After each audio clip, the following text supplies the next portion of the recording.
Good evening and welcome. Cripple list tonight.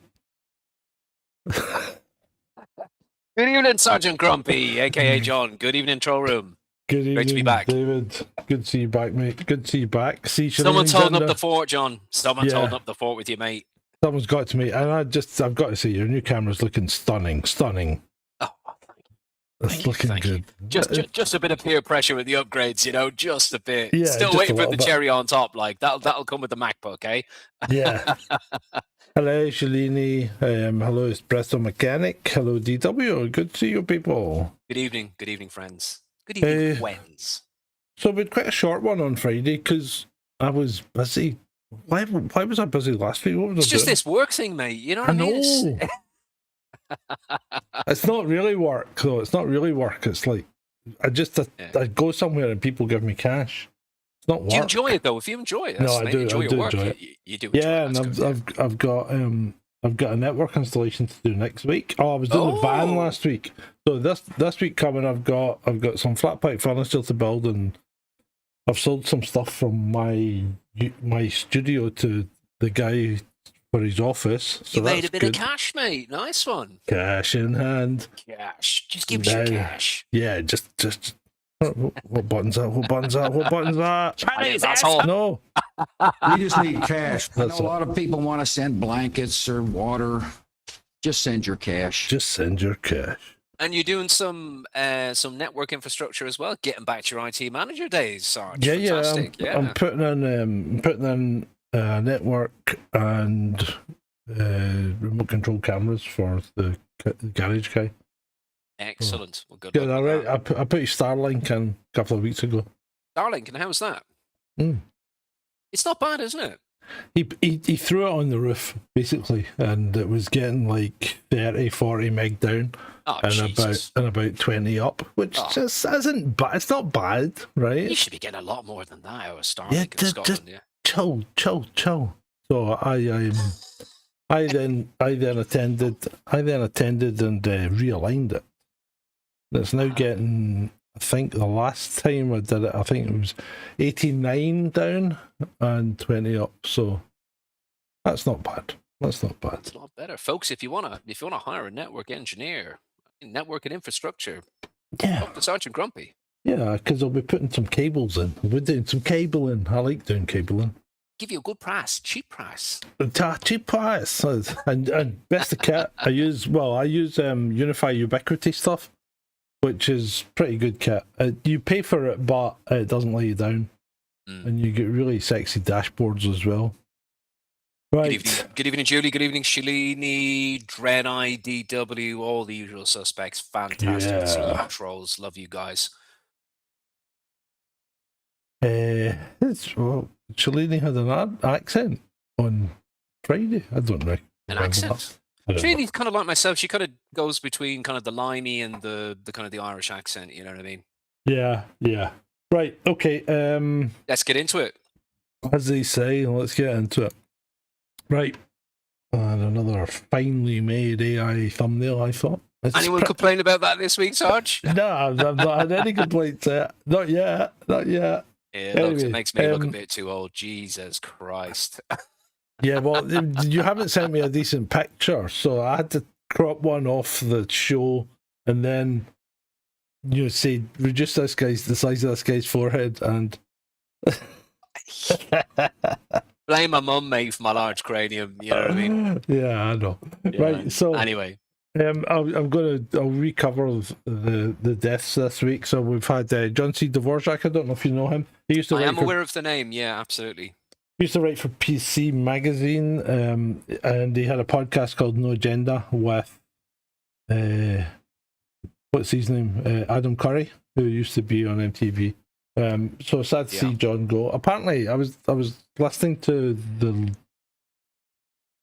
he'd done a show like 2 days beforehand, and I was listening to the show that was on after it.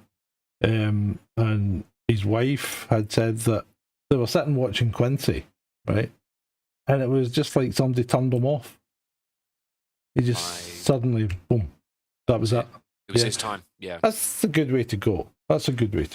And the other one we lost this week was Kevin Keegan. Yes. Okay. R.I.P. A Yeah. very young Kevin Keegan there, but even so, still Kevin Keegan. He was only, what, 71 or 72, wasn't he? I Yeah, think? he wasn't that old. He wasn't that old. Rest in peace, Kevin Keegan and Mr. Dvorak. Indeed, and see Ben's on the chat. Not well enough to attend the show, but well Oh, enough to attend. you're in for it now, Ben. You're in for it. Fucking waste that.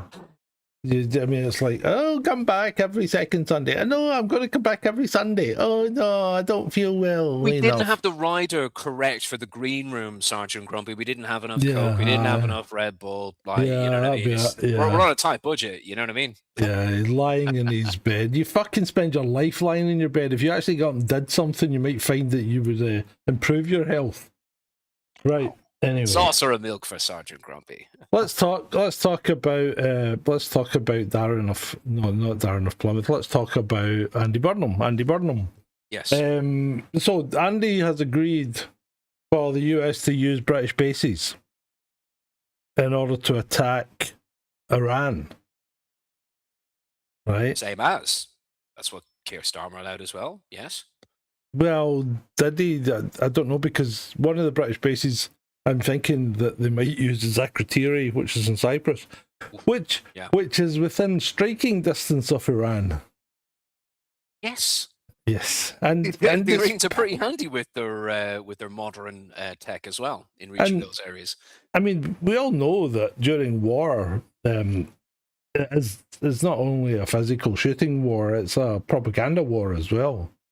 And we get told all sorts of stuff, and we don't get told all sorts of stuff, but I've seen the pictures of the American bases in Bahrain and UAE and all that, and they've been hitting the accommodation blocks as well now. So they're either killing soldiers or all these bases are empty. Now I have heard that the Americans, the ones that are in cities, the bases that are near to the cities, they've decanted the troops into hotels, effectively using the Gulf residents as living shields, which is something they always moan about when the Arabs do it. Yeah. But now the Americans are doing it as well for their soldiers. But the bases that are outside the cities, they live on site, and it appears the Iranians are smacking them as well. And the Americans are moaning about Russia or China must be giving them targeted information.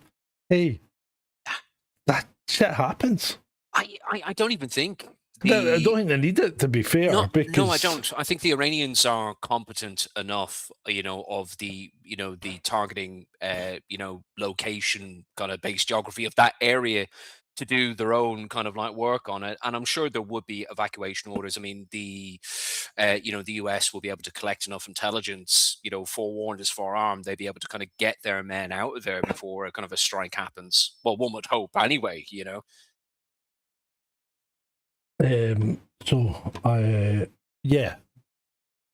there you go. So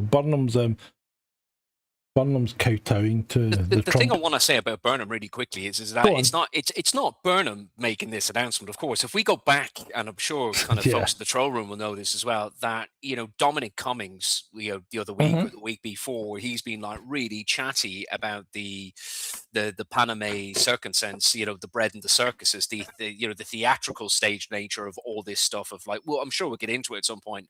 Number 10 North and what happens at Downing Street. Oh, we'll get into number 10 North. Yeah, we'll get into that. But again, these are not. I don't think that these are all Andy Burnham's decisions. Of course, this is coming from Whitehall. This is coming from the Cab Office. The Cab Office, as in the Cabinet Office. They're the ones who are kind of scripting this for Burnham. Like, it's the Cab Office, Whitehall, MOD who are making these decisions, and Burnham is the public-facing puppet who is kind of, saying, "Oh, yes, we're going to support the Americans and against the Iranians and yada yada yada." So Burnham is just a vessel, essentially, folks. Yeah, Shalini sent me a link about number 10 up north being leased before Burnham was elected. But it doesn't really matter, does it? Does it matter when it was leased? Because we knew Burnham was getting elected. we knew he was pushed into Makerfield. We knew that the guy stood aside to allow him to run. So yes, it was a setup, but it was a setup done in plain sight. Yeah, nobody's hiding anything. He was parachuted in. Absolutely, he was parachuted in. Now, the thing about this lease, it's interesting. Techie Adam, our friend Techie Adam, presented me some information about this, and it's interesting. There's another kind of side to this. It appears that, I mean, it's not just like a new lease, kind of like before June. That this it's a continuation. Yeah, exactly. It is a long-standing lease that appears to have been like repurposed at some point around June this year. But what is kind of evident is that, yes, of course, like this was all set up. Burnham was pre-selected, then selected, and he was parachuted in, which leaves a lot to be said about the authenticity of the Makerfield by-election. Really, wasn't it? Was it a fair and free election at all? I think some would argue against that. No, it was. It was quite patently a setup, but let's face it, politicians have done this on both sides of the line, to get their men in, and they've done dirty tricks as well, like make certain people peers so as they can sit in their cabinet. Yeah. Who was it did that? David Cameron did that as well, didn't he? He made somebody a peer so as they could sit in his cabinet. Yeah. Anyway, I've got a theory about number 10 up north, and I think it's just he's wanting to shorten his working week in London. That's all it is. Because he lives in Chester, doesn't he? Chester. Well, this is the thing. Maybe his wife's not moving into number 10. Strange. He was spotted out running at home on Saturday. So he spent Friday. Friday was their first meeting at number 10 up north, and some sort of economic group or something. But basically, he gets a free ride home on the corporate jet, right, from London, and gets to finish early on a Friday, and just he gets chauffeured to his house. Go for pints with John Healy, maybe some pork scratchings and stuff like that. We saw that video. But here's the thing. Like, I'm sure maybe some of the up north-based folk in the troll room will be able to tell us, this or not. Is Manchester really up north? I'm not sure of that. I think like Newcastle would be kind of like up north, but not Manchester. That's not really north, is it? Tell us in the chat room, folks. Yeah, I mean, Manchester's like Midlands, really, isn't it? It's like West Midlands. Like it's not much further up than Birmingham, is it? Really? Birmingham, Liverpool, Manchester is more kind of Midlands, West Midlands. It's not up north. Tell us, troll room. What is it? Yeah, what is it? It's north of the Watford. Well, everything's north of the Watford Gap. A bloody corporate, like a jet.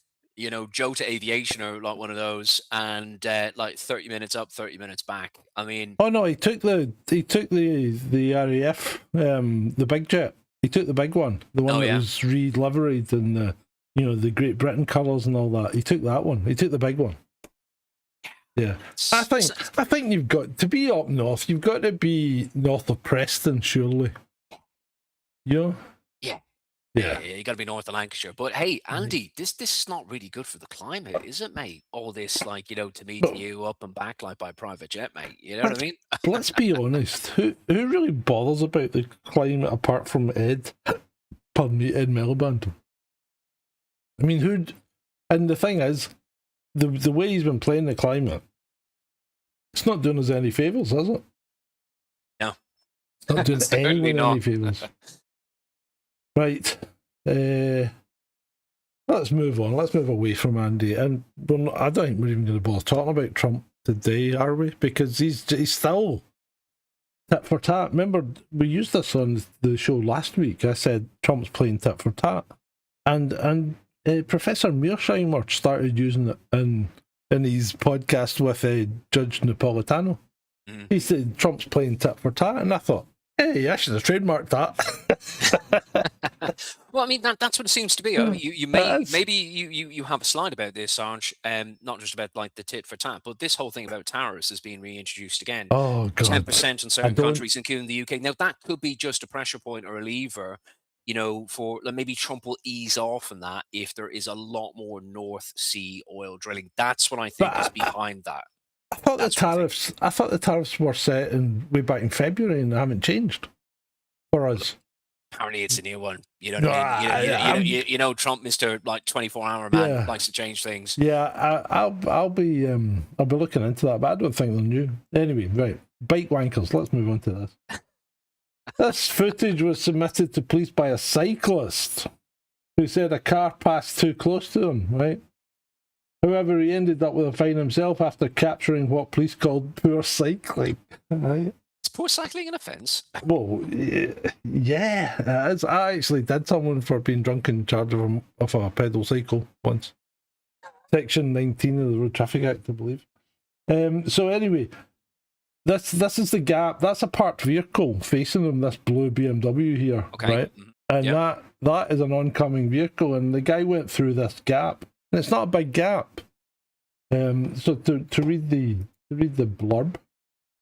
Cyclist who reported bad driving told to pay 1,200 quid over bad riding. Jesus Christ. A cyclist who submitted footage of bad driving to the police has also been fined after the same video showed his poor riding. The Leeds-based wheeler had originally uploaded a video to West Yorkshire Police's Operation Snap portal for driving offences, which showed a car passing too close to him in Menston near Ilkley Moor. Bike wanking snitching. But police said the video also captured him riding without due care and attention as he approached a parked car and an oncoming vehicle. A force spokesman said the distance he gave was significantly less than the car he reported earlier had given him. That's talk about karma. Throwing stones from glass houses. Yeah. The cyclist was ordered to pay more than 1,200 quid in fines and court costs when he appeared at Bradford Magistrates Court. Be careful what you wish for. Fucking joy. Now, this was quite funny as well because this came on the back of me asking someone the other day if cars have to give bikes a certain degree of latitude when they pass them, why don't bikes have to give cars? And someone came back saying, because wind. Amazing arguments. Because wind. Like, I'm like, yeah, okay. But that's that quite obviously proves that cyclists do have to give cars due deference. That's a cracker. Absolute cracker. It's a cracker. It should go both ways. Yeah, I agree. Yeah. Right, moving on. Now, do you remember this? Why did the elites refuse to inject themselves, but they forced us to do it? 11,000 politicians and elites received an exemption for the COVID vaccination. This is shocking. This was in New Zealand. Do you remember this?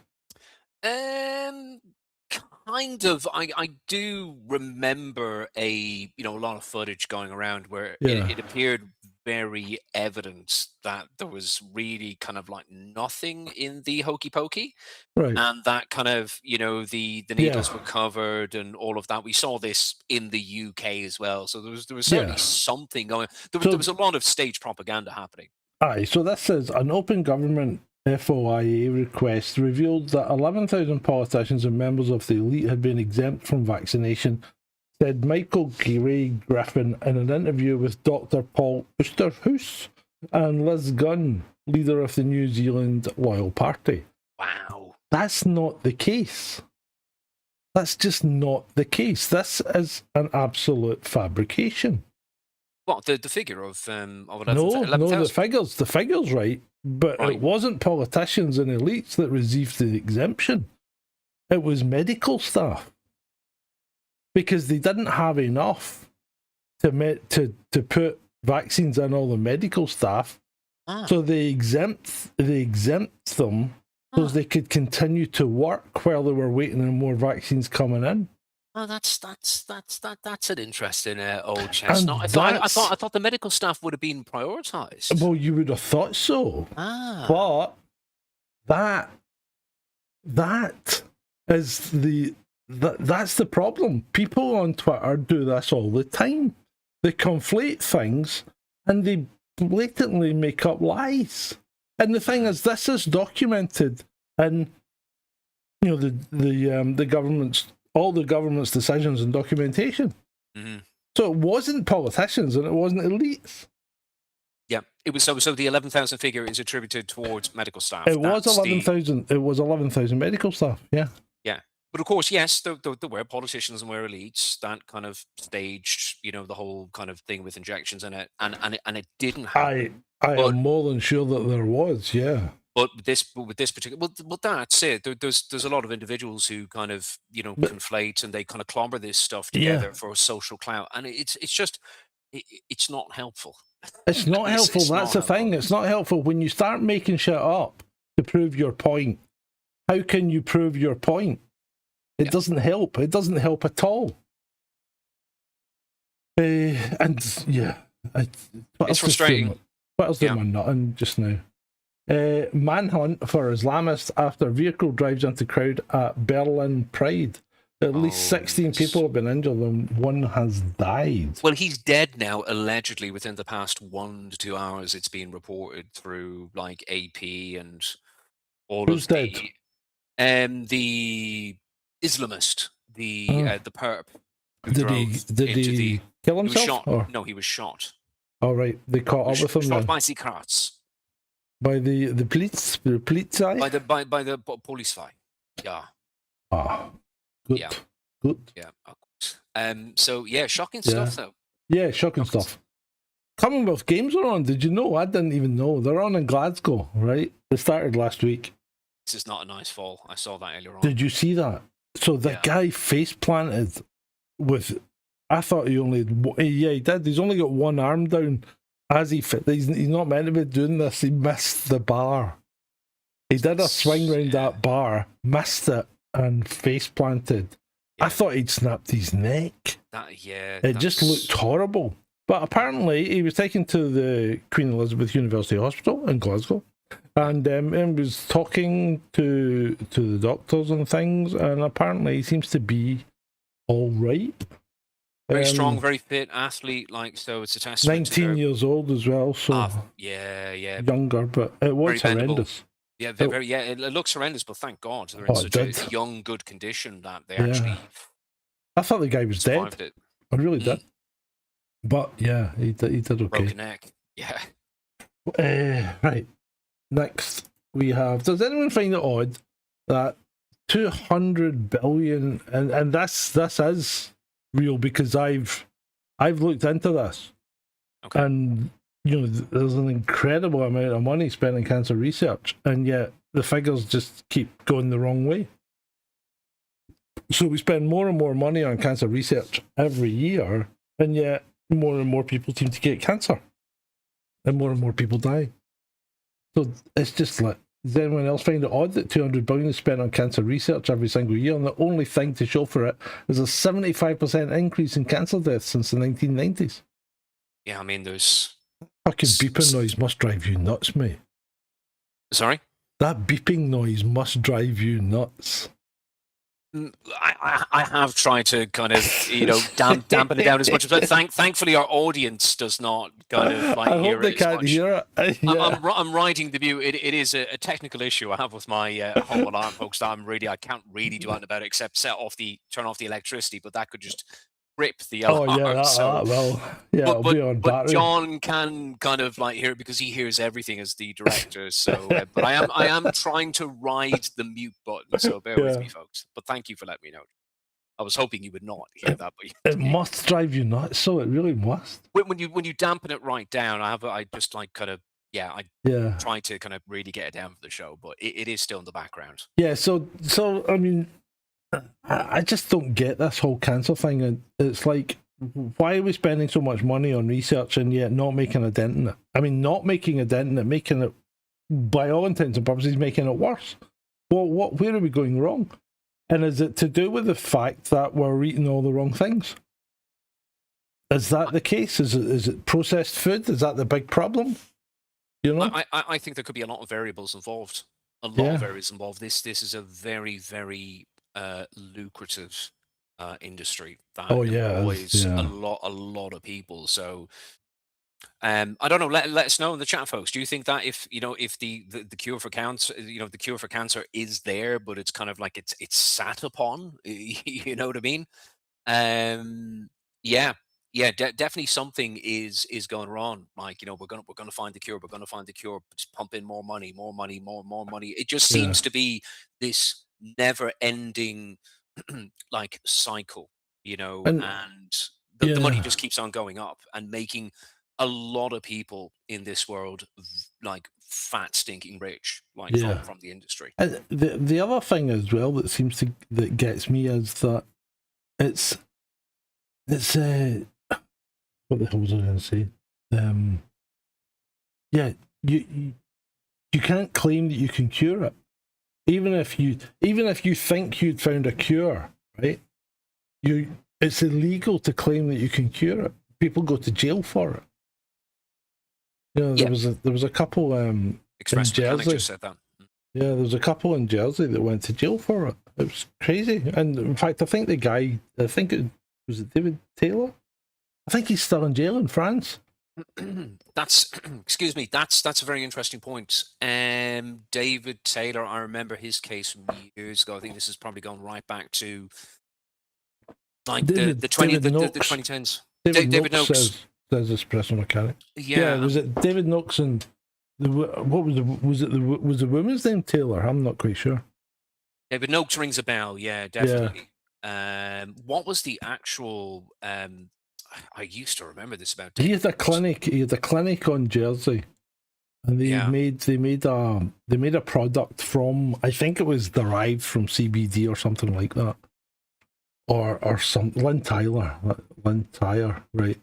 Yeah, Lynn Tyler and David Noakes, and they both got prosecuted in this country and in France, and I'm pretty sure he's still in jail.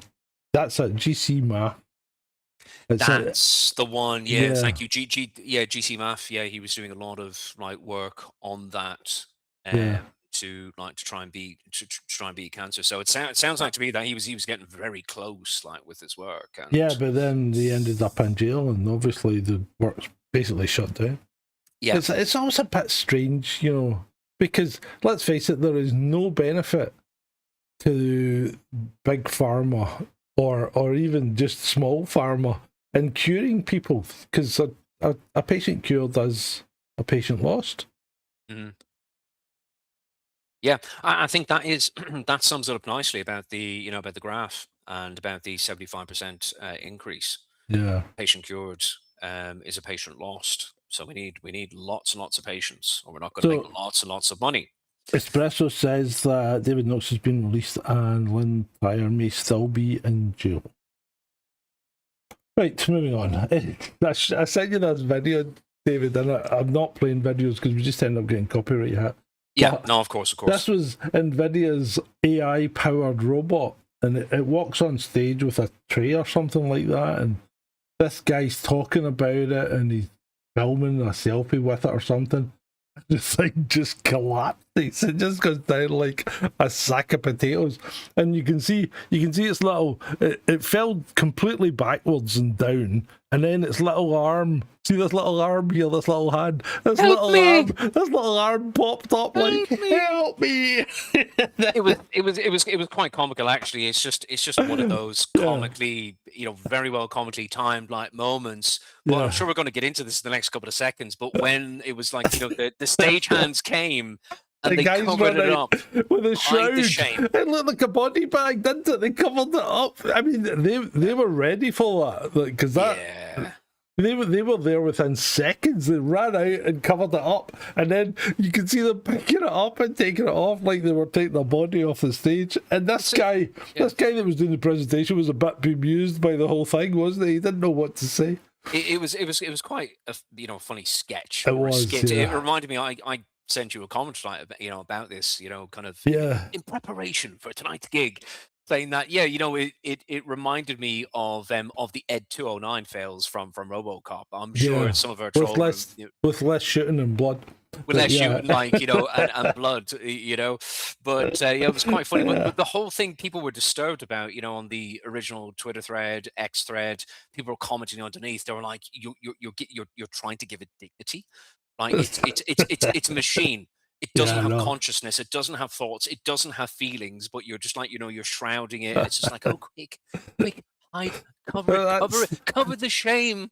But that's what we do, don't we? I mean, we do that with our pets as well. We give them we treat them like children, and they're dogs and cats and guinea pigs and rabbits and things. They're not on the same level as us, and yet we ascribe human emotions to them that they just don't have. We humanize them. Yeah. We do humanize them, yeah. Yeah. But it was very weird seeing the Qualcomm AI robot being treated like that. It's like, just pick the fucking thing up and just get off the stage, lads, But no. That's weird. I don't know what happened there. That's weird, because according to the stats, we just lost 90% of the audience. They just disappeared. We've only got 2 people watching now. No, it says 10 for me. Unless 10, 11, we've got. That's bizarre. bizarre. I'm looking at the live feed. I know we're a couple of seconds behind the live feed from where we are, but no, it's still constant. Yeah, it's still constant on the live feed. All right, mine's shown 2. That's weird. Jolene said she's still here. Yeah. Right. Anyway, moving on. Let's move on. Maybe because we started talking about the banned disease. Maybe the algorithm went, ooh. Right. Toby Rogers here goes, I took a break from X for several days. I discovered that the outside world knows nothing about what's actually going on. It's pretty astonishing, actually. Mainstream news is just the homogenized, sanitized, and corporatized information desert. Yes, because X/Twitter is kind of like a modern Plato's allegory. Well, isn't it? To a degree. Once you step out of it, people are like, what? You kind of step out of that massive echo chamber. Yeah. And then this guy called the Grumpy Scot says, you must evaluate the opposite as well. Is it possible that the people on Twitter, because Grumpy Scot doesn't use the term X, are living in a fake reality? It's an interesting one. Whereas I think, there's a very kind of sharp kind of, edge of reality that is presented on social media platforms like Twitter / kind of, X. It's a bit of it's a real old kind of cesspit. You've got real news, real stories, real experiences and whatnot. But I mean, I agree with Toby Rogers that kind of when you go outside and you proverbially touch grass, a lot of people are not aware about the things that are circulating around and that are hot on the X platform. Yeah, but the stuff on the X platform isn't necessarily stuff that's real. That's the problem. That's true. It's true. Yeah. That's true. Anyway, for instance, here's one for you. I follow this guy. He's an Irishman. Booker do it, yeah.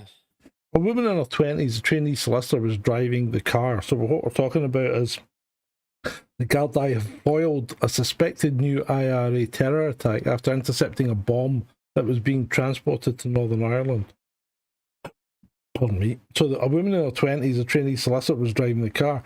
What does a woman in her 20s know of the troubles? Nothing? Or she wouldn't have done this. Thank God the Gardaí were all over it. They need to find the bomb makers and planners now. But why does a woman in her 20s not know anything of the troubles? This isn't just a generational thing, is it? This whole, Irish freedom fighting thing. It's not a generational thing. It's been going on for hundreds of years, really. I mean, I admit, I've seen the story throughout the press. I haven't gotten into it. Kind of, I haven't investigated it more. I've seen it kind of going through X and whatnot. It's a bit of a weird one. I think a lot of people are on her side, kind of claiming that she didn't realize what was going on. She didn't kind of have a clue. It could have been kind of like planted or something like that. You know what I mean? Really, I find it all a bit strange, Sarge. I find it all a bit strange. Yes, it's probably something that should be dug into. And she's in her 20s. I mean, yes, there's we do learn about Irish kind of history and the Troubles, kind of, you know what I mean. I'm a few generations like ahead of her, unless the school curriculum, the education curriculum has changed, like in the Republic, where there's not as much kind of emphasis on the Troubles since Yeah. the 1995 Downing Street Agreement, the peace agreement and all of that. I'm going to have to look into this one a bit more. It's a bit weird. It is. So let's briefly go to the chat room, because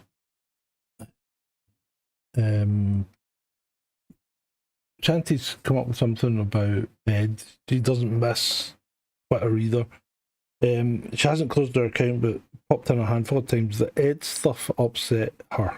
You're not the only one, Shanty. Yeah, and so this guy Francis O'Neill has been writing. We're going there. Yeah, we're going there. This guy Francis O'Neill's been writing Substacks about Ed, and really more about Bob Moran. But the Ed thing seemed to kick it off that Ed was a government agent, a disinformation person or whatever. He worked for an AI company. Well, he worked for a company that uses AI.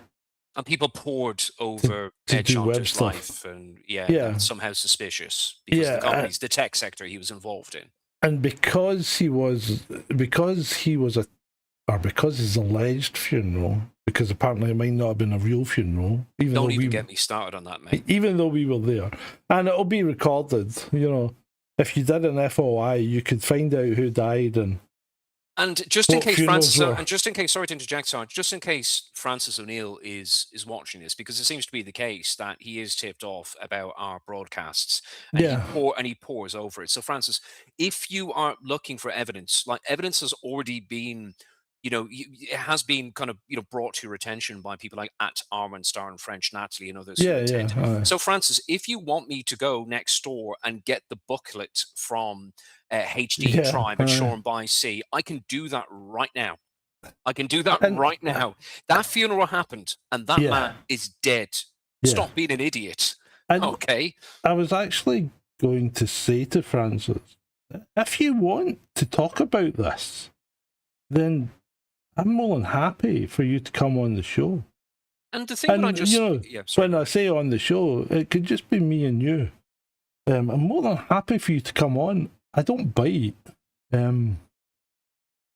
But I really don't understand where you're getting your information from, because you seem to have lost all your friends because of this.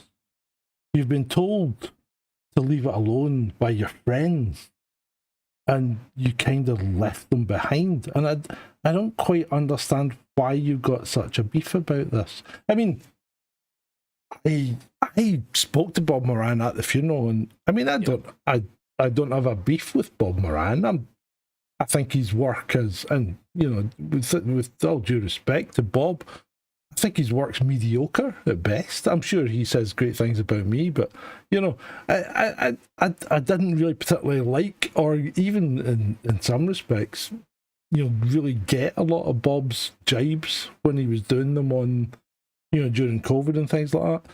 But he was popular, and the same goes for Ed. Because Ed's memes were really popular, and he was really good at it. Well, yes, he was good. He might have been good at it, but I didn't. Again, I found a lot of his memes were quite. I didn't really get them, and we have the evidence. We have the evidence. HD Tribe. Okay, so the next thing is that what Mr. O'Neill or Francis? It's like we see Francis. We've mentioned your name now. Okay, Yeah, you're happy yeah, about that. Okay, and the relationship between Ed Chanter, aka Ed the Techie, or Eddie, as he was lovingly known as, yeah. and Bob Moran were just two people who reached out to each other over the internet. Denison, yeah. They kind of doffed their chapeau to each other. Ed had this Vandal thing going on with the narco Fuhrer with Zelensky. He complimented kind of Bob's work and whatnot. There was a kind of some form of kind of indirect friendship or kind of respect that was there. They had a bit of a jest together online. There is nothing kind of deeper or conspiratorial at foot apart from that. That is basically the essence. That's all there is Yeah. to the whole Bob Moran Ed thing. They were just two guys virtually on Twitter stroke X, and they knew of each other and they reached out to each other. So Francis, I don't know what you're reaching for. There's nothing there, and that's not a warning.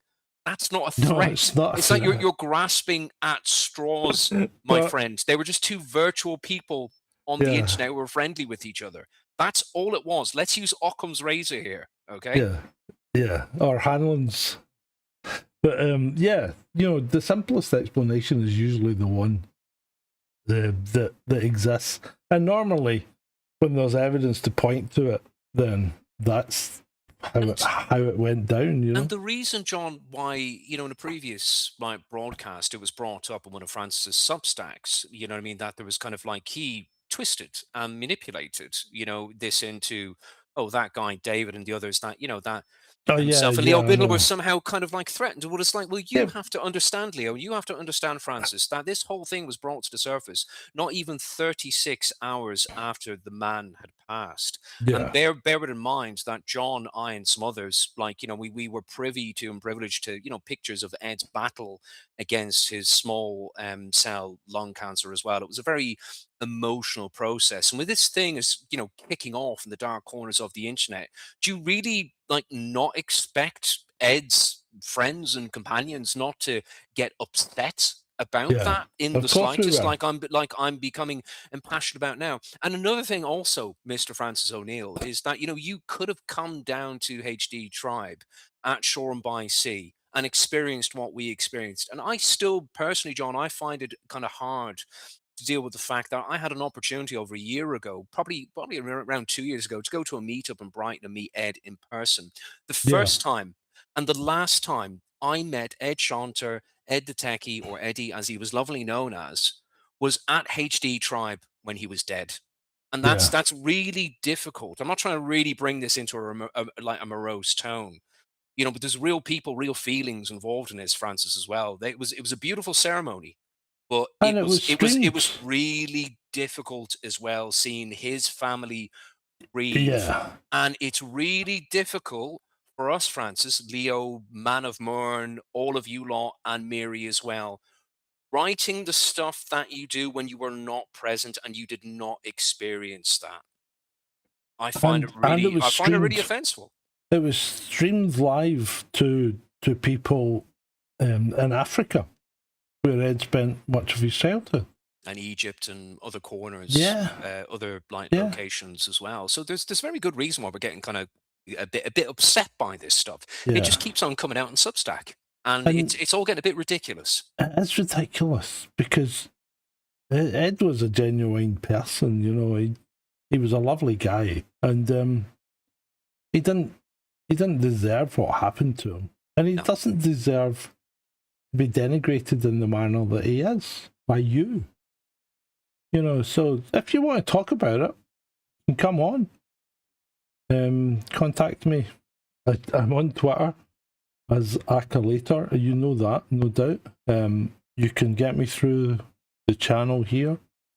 So, hit me up if you want to come on, and I'll speak to you. And for the record, sorry to interject, John, for the record, what I was trying to say earlier on was in a previous broadcast, which Francis kind of linked to and carefully selected, a particular scene where we were talking with Ben, and we were quite impassioned about it as well. I said something along the lines of, to paraphrase myself, please stop, there is nothing, you'll find nothing. That was not a threat. That was just an emotional No. reaction given what was going on less than 36 hours after Ed died. It was just like, can you just leave it alone? It wasn't a threat. And it's really wrong, Francis, that you're actually telling people that I threatened you or I threatened others. It's Yeah, absolutely preposterous. So if you were going to quote us from YouTube footage, like, use that ad verbatim instead of twisting it and manipulating it, because you're not doing absolutely. yourself any favors. And I want to give some credit where credit is due. I want to offer a type of, an olive branch to Francis O'Neill as well, because I know of Francis. I've never met him directly, but I know Yeah, Francis is a talented artist. Okay, and he's done really, really good work with the yellow boarding circa 2020 to 2022. yeah. All of this stuff, this pivot, this direction, this whole thing about Ed the Techie, what this relationship with kind of, with Bob Moran and all of that.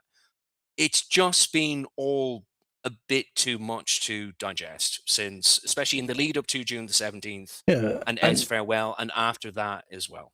and I think you have to remember, not everything's a conspiracy. It really isn't. And Ed and I would be the first to admit that when we went through the rabbit holes, and most of them got debunked. And one thing, no disrespect to Bob Moran or Bob Moran, as we call him in Ireland. I don't care.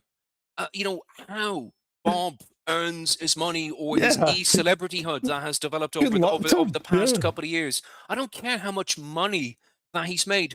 Bob Moran had the decency, okay, through his virtual friendship with Ed He did, Shelter, yeah. to go down to Shoreham by Sea and pay his respects to his friends and his family and to Ed. That was decent. That was dignified. It was a very human thing to do. We were all dressed like that because it was somewhat 6 to 7 weeks after he died. If you know, it was quite a time after it. Yeah. Because he had family coming over from the Netherlands and from Africa, and we were dressed like that because that's what Ed he wanted. Ed's made his wishes quite explicit. And he designed he was deeply involved in the HD Tribe funeral director ceremony as well. Yeah. And he was involved in selecting the venue that we went to afterwards. Yeah, he was. You know what I mean? And again, we have the evidence, like we have the booklet. There were about 60 to 80 people there, Francis. We couldn't have been all in on it. It happened. The man is dead. It's time to move on and get over it. It really is. Right. Back to the slides. And I'm sure there's going to be a Substack about this at some point. No doubt. Get ready for it, folks. Yeah. So we've done something like it will be another disinformation tactic or something. Yeah, you're a Mason. I'm MI5, apparently. Yeah. I'm not a Mason. I can assure you. You aren't really. Okay. Yeah, well, but that's what a Mason would say, wouldn't they? A Mason would say that, wouldn't they? I'm not a Mason. Yeah. What's next? Anyway, right, next. The powerful explosion at an industrial unit in Essex, England. Reports link the blast to tons of fertiliser detonating at a farm. Yes. It looks like it was a fertiliser explosion. And fertiliser, all those nitrates, they can go up pretty well. So the question is, why is it convenient, people? It's because that's the first thing that comes out on Twitter. How convenient. Why is there an explosion at a farm where fertilizer, a known explosive, has to be stored properly? Why is it convenient that this had happened? Because we can't get more fertilizer through the Straits? Possibly. But why do we want to constrict the food supply? Do we want to kill the population? Why do we want to kill the population so the elites can what? How does culling the population benefit the elites? This is the part I don't get, because if the elites are living off the population, surely they want more of them to work for them and pay taxes and things, rather than have less of the population, so their spending power drops. Can someone explain that to me? The parasites can't parasite unless they kind of have they have the workers, they have their sheep, they have their kind of like their proletariat, Yeah, so how does that work? I don't get it. It's because, yes, it's a symbiotic relationship, isn't it? Like, kind of like between the host, between the elites, and Yeah. and the serfs. I mean, So if they're going to like what's the point? strip the serfs like right down, how's Yeah. that going to like trickle back up then? What is really going to trickle back up to the elites? What's the point in being rich if everyone else is rich? Because then you're not going to stand out, are you? What's the point of that status? Yeah, Anyway, exactly. Yeah. So 20 firefighters hospitalised after this blaze because apparently when the second explosion went up, it took out 3 fire engines Jesus and Christ. 2 fire cars. Why were they so close? The fire service, in some respects, I've seen the fire service in action on a number of occasions. The one that beggars belief for me was when we were in a school in Cowanning, and this is another thing I don't understand about kids. They spend all fucking year trying to get out of school, and then as soon as the summer holidays come along, they break into schools. So what's all that about? So anyway, somebody's broken into the school and they set the school on fire. So the firemen are running in and out. And then this group of firemen come out and take their masks and all that, and another bunch go in. And I goes, what's happening with these guys, to the fire chief? And he's going, these guys are out for a smoke break. And I'm going, because the smoke get by the mask and stuff like that? No, he says, no, they're going to have a cigarette. I just fucking can't understand it. And then the time I rescued 8 people from a fire,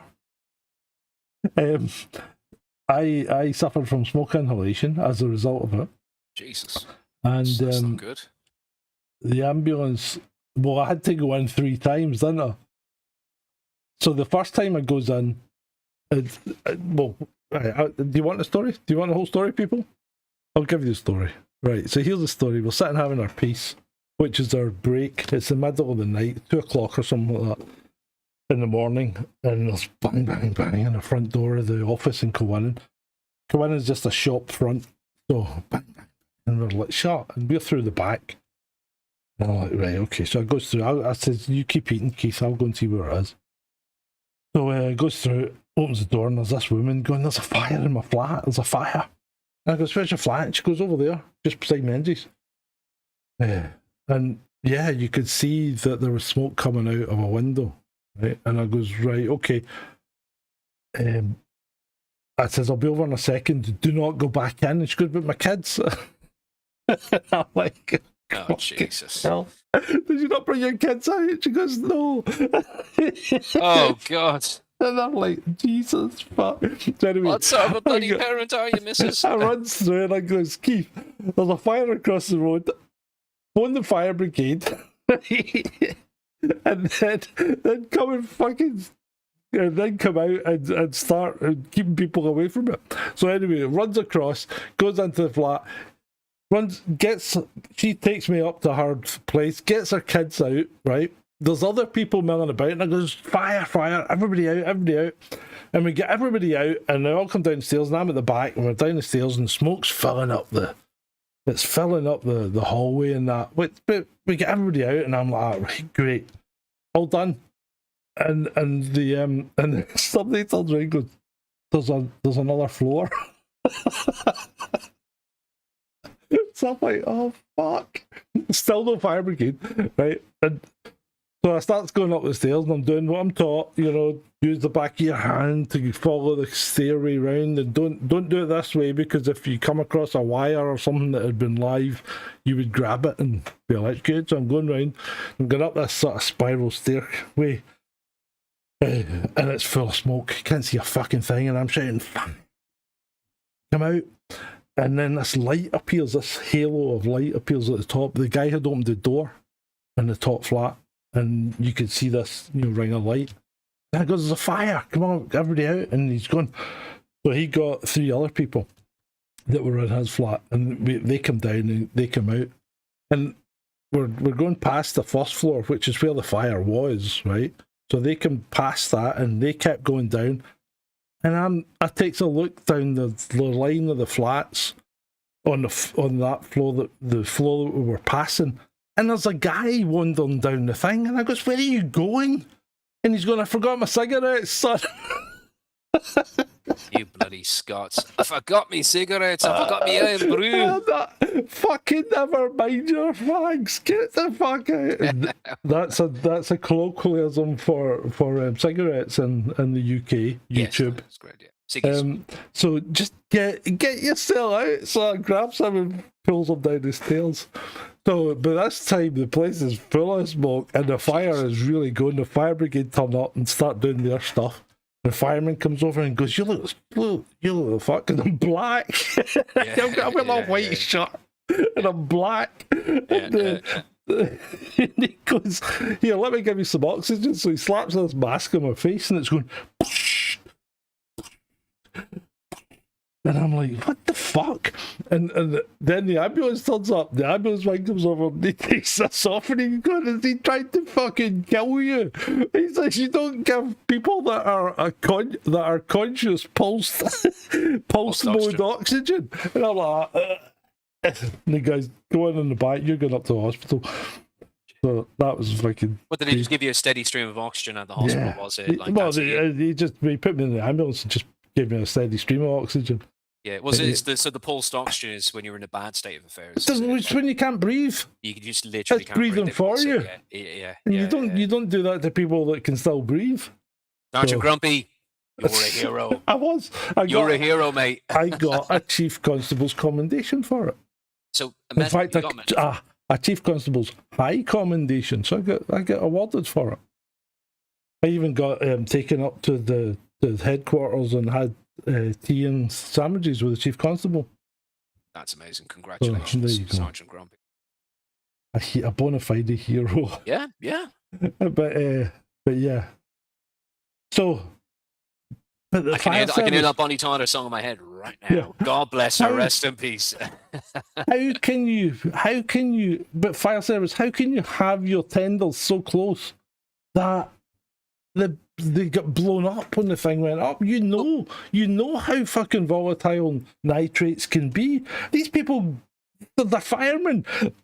They're going courses to deal with that shit. That's what I was going to say. When it comes to fertilizers, nitrates, other chemical radiation, biological, like nuclear materials, surely there would be kind of like set training surrounding that.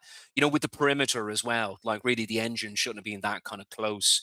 The perimeter should have been kind of extended because that is incredibly dangerous. Yeah, I know. Nitrates. And, it was a huge explosion. I'd say that shook the area like really well. Yeah. Remember the one that went up in the port? Where was it? In the Middle East? That was Lebanon. Yeah. So you think a nuclear bomb had gone off? Yeah. Right. And I'm going to touch on this because we touched on this on Friday again, right? So, it's pretty insane watching these wildfires burn your country down when sorry. That's okay. It's all right. It's pretty insane watching these wildfires burn your country down when you know that they can literally make it rain. Make it rain. Make it rain. So the thing that gets me, right, the Chris Wick guy goes, "What happened to the contrails? Those thick white lines planes supposedly leave behind," which they do. Yeah. Totally normal water vapor, right? Well, yeah. But I haven't seen a single one in the skies for over a month. Because they dissipate really quickly. You haven't seen them in the skies for over a month because it's been really fucking hot. And the air's been dry. And all the moist air has been kept away because of the huge fucking high pressure sitting in the Atlantic just to our left, to the west. And that's kept the air dry. Hot and dry. You don't get contrails in hot, dry air. Now the jet streams come back and it's pushing moister air into the top of the country. And what do you start to see? The next thing, Twitter's like, the sky bastards are at it again. For fuck's sake, people, get a grip. It's like, why, again, answer me this. Why do you want to cause a drought? If you've been chemtrailing all year, right, to make it miserable and wet, why do you want to cause a drought in July? If you've got the capability of chemtrailing, why would you? Why would you do that? And hey, the real sky bastards are the ones in Brighton who nick your sandwiches and then eat your chips. Fucking dinosaurs. I hate those bastards. What's going on with Lindsey Graham, John? Yeah, well, so apparently the coroner refuses to release Lindsey Graham's toxicology report.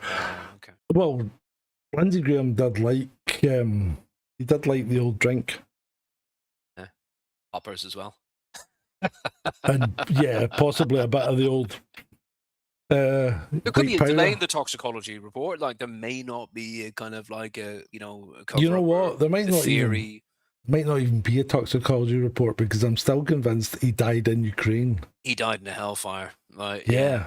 I think he got Oreshniked to death. Yeah, they kind of just wrote a report somewhere, Lindsey Graham, but we're never going to release it because his body doesn't exist. Yeah, Lindsey Graham died of tonsillitis.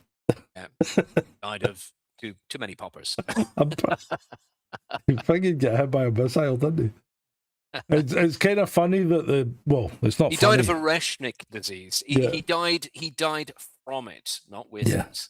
Okay. It's kind of funny that the factory, the secret drone factory that he visited the day before he died, was hit the same day that he died.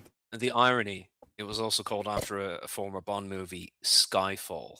The secret, it was called Skyfall. And what happened to Lindsay? The sky fell with the Oreshniks. Yes. So, if you've played the claw machine in America, you're basically being scammed. It turns out it's not about skill. On the inside of the claw machine are settings. The owner can make adjustments to the claw's grab strength. This is why, even when it looks perfect, the claw doesn't hold the thing all the way to the drop zone. So you can set the claw so that it will allow something like 1 in 25 to work. So if it works, it's just luck. It's a game of chance. The game's rigged, folks. It's rigged. Well, come on. See, I think there's something wrong with me, right? Because I've never played these games at amusement arcades or at carnivals or fairs or anything. When I was a kid, a little bit I did. No, I've never. Even as a kid, I'd look at these games and go, "No, that's a fucking scam." I would go on rides. Like I love the Ghost Train and things like that. But I never ever played any of these games because let's face it, mate. You were born to be a copper, mate. I was born. Yeah. I was a fucking born skeptic. Born skeptic. I was born skeptical. Your old man was like, question everything. Yeah. Question everything. The name's skeptical. Highly skeptical. John Shermer. The British police are an embarrassment. Where did you get your license from a breakfast cereal box? Did you see the video? Yes, that's a rib. That's a rib on its side after it's scalped the bridge. That was the Thames. That's the Thames. Jesus Christ. That's the Met Police. Fucking ramming the bridge. Yeah. Shabana Mahmood says, "My thoughts are with the 5 officers injured in the boat crash in the River Thames." I don't know what the fuck they were doing. I mean, I really don't know. They were going at high speed. There was obviously a boat in front. Maybe they were going after that. But the guy, I mean, I had a rib once, and ribs are brilliant fun, but they can be flighty. But, all you need to do is watch what you're doing and make sure you don't go over a wake at the wrong angle. And I think that's what he did. I think he went over a wake at the wrong angle. Because the other boat in front, maybe. That's what they were going too fast and hit a wake. Yeah. And I think he was going too fast and fucking ran straight into the bridge. No, that was high impact though as well. Yeah. That was bloody serious. Like, yeah, I'm not surprised some of those Rosses were injured. Yeah. Right. Show me a woman that isn't married and doesn't have kids.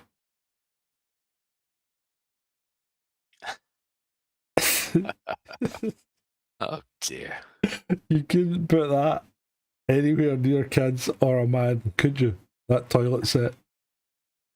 That's something else. That's just wrong. That's just wrong. Imagine getting into a toilet. I know you ladies you like to kind of like cover like the top of the seat with kind of like paper towels and all this. So you like have like a little, you like to have like a little, you like to have a little cover on it. A special cover you can kind of wrap it around. But yeah, I agree that is taking the space. Yeah, even Shalini says, "What that?" A little bit Right. too much, ladies, isn't it? This one tickled me. The missus has been nagging me to put up a spice rack in the kitchen, so I finally did it this morning. Oh, Cheggers is funny. Scott Cheggers is funny. Yeah, I like his stuff. His AI See- slop as well. See, this I like his stuff because Makes you laugh. it adds value, right? See all these people that ask questions, I just block them. Because that hurts them in the algorithm. The sky is clear today. Isn't that strange? That sort of kind of stuff. Yeah, like, I know. Hi.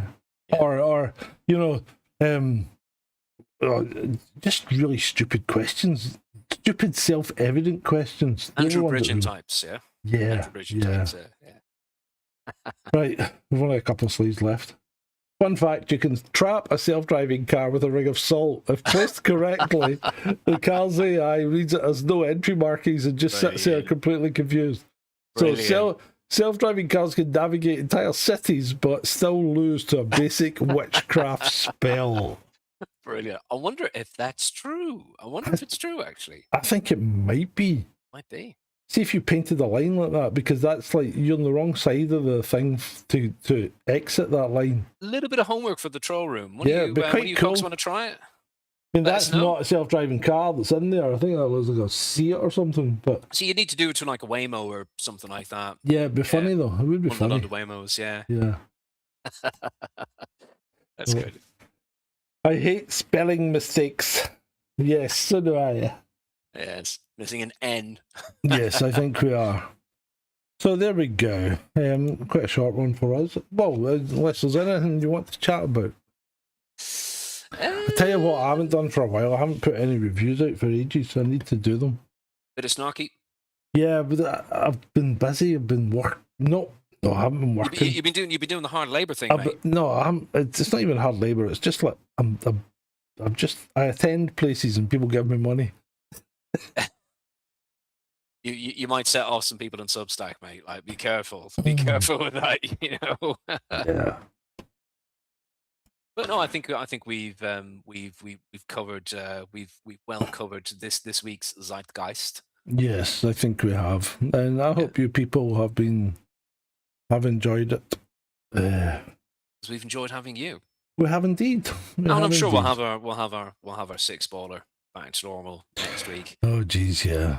If No Chad doubt. Hawk pulls his act together. All right, Chaddy? You can waste her.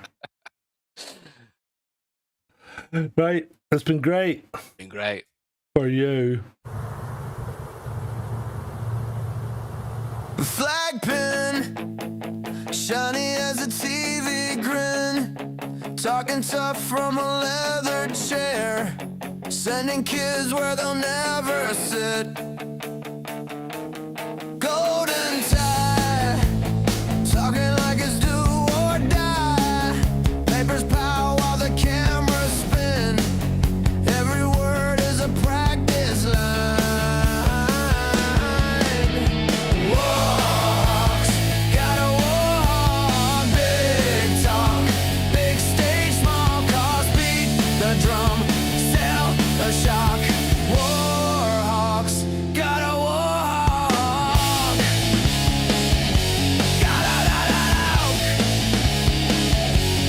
Podcast rage, sells fear like a backstage pass. New suit, same old script. Every map is a looking glass. Front row, cheering from the studio glow. Draw the lines with a marker pen. Other people pay the debt again. Warhawks, gotta walk. Big talk, big stage, small cars, beat the drum, sell the suck. Warhawks, gotta walk. Name the names, then dodge the blame. Call it fate, call it keep us safe. They count votes, we count ghosts. Who counts the folded flags on kitchen table?